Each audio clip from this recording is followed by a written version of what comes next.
bute rakasiyana. Tipe musiyano wacho nemashandiro acho. Tinotenda. Rinonzi Bute Rematare rekutanga. Ndo bute rinozikanwa nemunhu wese anotanga kudzidzira matare kana kuti arida kufundira matare. Bute Rematare ibute rinokurukurwa mhepo ichikwanisa kutaura nemi muchifembedzana.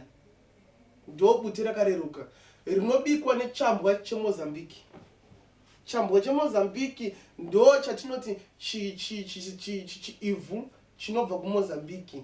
Ivhu rekuMozambique rinenge rakazanganiswa nezvinhu zvakasiyana, rinoumbwa, ropwanywa, roboiliswa, rokwatiswa, rakwatiswa ndo rinobuditsa chatinoti fembo rematare.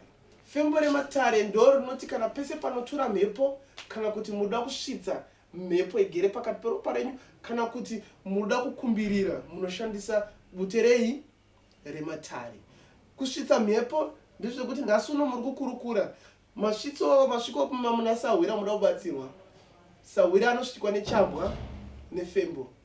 Fembo rematare ndo rinotendwa nemhondoro nemasvikiro nemachembere kuti remekedza, tiziye kuti zveshuwa watiremekedza unofanira kuti usvika nezvipi nezvinhu izvozvo. Ndiro fembo rinoiswa mudende. Chamuri kurevedza chinonzi chidende. Mafambiro anoita mudende. Bute parinopinda mudende rinokura richimachuwa kutsanangura kuti rinogadzikana. Asi kana ramudende rareverwa kunzi rakumbirirwa, harichangobatwe nemunhu wese. Rakumbirirwa, rakushandiswa nenzira yakafanira. Kana richingori plastiki ringoshandiswa nemunhu wese. Asi kana ramudende, ndakumbirira kwangu vairasokoka ndofemba ranchange ndichifemba. Pandinenge ndiri pose, panichararamo, panichaita zvandinoita, mondirwirawo kune mhepo dzisingade chakanaka nechakaipa pakati peropa rangu. Ndinoda gwara. Munenge muchifemba, muchikumbirira dende renyu. Kana risiri mudende rinosenza nekuti chauri kuda ifembo handiti. Asi rine risina simba. Fembo rinotenderwa pachivanhu, rakatendwa kunzi ndiro rakanaka, rinobuda mudende. Ndo zvaishandiswa nevakuru vekare. Ndosaka muchinzwawo kunzi chakabata musha wangu inhekwe. Ndo nhekwe. Kune gona, kune nhekwe, kune dende. Handiti? Ndo zvinhu zvinoita sei zvinoisirwa fodya. Ndo zvinhu zvakafanira, ndo zvinokumbirirwa kuti unzi uri kutedza chinyakare. Ndo zvinhu zvinofanira kunge unazvo zvaunoshandisa pauri nepese paunoraramira. Bute reHondo rinorevedzwa kunzi raifembwa neanonzi madzviti, mhondoro dzekurwa dzeHondo.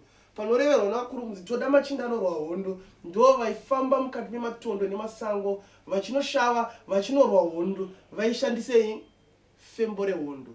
Fembo reHondo rakangokwatiswa, harina kuboiliswa, kutsanangura kuti muri kufemba bute rinonzi direct, rakangokuyiwa. Handiti? Harina kuzoita sei? Harina kuzokwatiswa. Rematare musiyano neReHondo. Rematare rakabikwa. ReHondo haribikwi.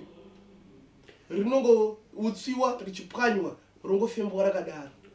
Ukatora bute rematare ukashandisa usingaziye, harina zvarinosanganidzika newe. Nekuti chikomo chinoremera ari kure, ari padyo anoita sei? Anorerudza. Handiti? Kurevei? Kureva kuti ukatora usingaziye haukwanisi kuyatinoti spot the difference. Haukwanisi kuziva kuti iri ndo racho rematare, mushure watozoripiwa kunzi iri ndo rematare, iri ndo reHondo. Asi ukangotora harina zvarinoita. Nekuti rimwe rakasvibirira, rimwe rakaita sei? Rakacheneruka. Anokwanisa kuona kuti rakasiyana makala. Handiti?